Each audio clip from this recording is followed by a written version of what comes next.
അതേപോലെ തന്നെ വേറെ ഉണ്ട്. എനിക്ക് കാശ് രൂപമായിട്ട് ഏത് ഇൻ്റർവ്യൂവിന് പോയാലും ഞാൻ തോക്കാറില്ല. എനിക്ക് ക്യാമ്പസ് പ്ലേസ്മെൻറ്റിൽ റിലയൻസിൽ ജോലി കിട്ടിയിട്ടുണ്ട്, ജോലി കിട്ടി, ഓഫർ ലെറ്റർ കിട്ടി.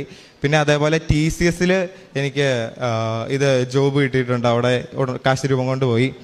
TCSലൊക്കെ എന്ന് പറഞ്ഞു കഴിഞ്ഞാൽ ആദ്യമേ ആപ്റ്റിറ്റ്യൂഡ് ടെസ്റ്റ് ഉണ്ട്. ആപ്റ്റിറ്റ്യൂഡ് ടെസ്റ്റിൻ്റെ അകത്ത് ജയിച്ചാൽ മാത്രം ആണ് നമ്മൾ ഇൻ്റർവ്യൂവിന് വിളിക്കത്തുള്ളൂ. അത് ഇൻ്റർവ്യൂവിന് ചെന്ന് കഴിഞ്ഞാൽ എല്ലാവരും ഫസ്റ്റ് 2 റൗണ്ട് ഇൻ്റർവ്യൂ ഉണ്ട്. ഇൻ്റർവ്യൂവിൽ ചെല്ലുമ്പോൾ തന്നെ അവർ ആദ്യമേ മാക്സിമം എന്തെങ്കിലുമൊക്കെ ചോദിച്ച് ചാടിച്ച് കളയാനേ നോക്കത്തുള്ളൂ.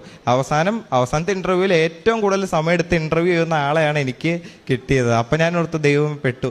ഞാൻ ഇത് കാശ് രൂപം മുറുക്കെ പിടിച്ചുകൊണ്ട് ഇത് നന്നായിട്ട് പ്രാർത്ഥിച്ചുകൊണ്ട് ഇൻ്റർവ്യൂ അറ്റൻഡ് ചെയ്തു. കുറച്ച് ദിവസം കഴിഞ്ഞപ്പോൾ എന്നെ സെലക്ട് ചെയ്തെന്ന് പറഞ്ഞാൽ എനിക്ക് മെയിൽ വന്നു.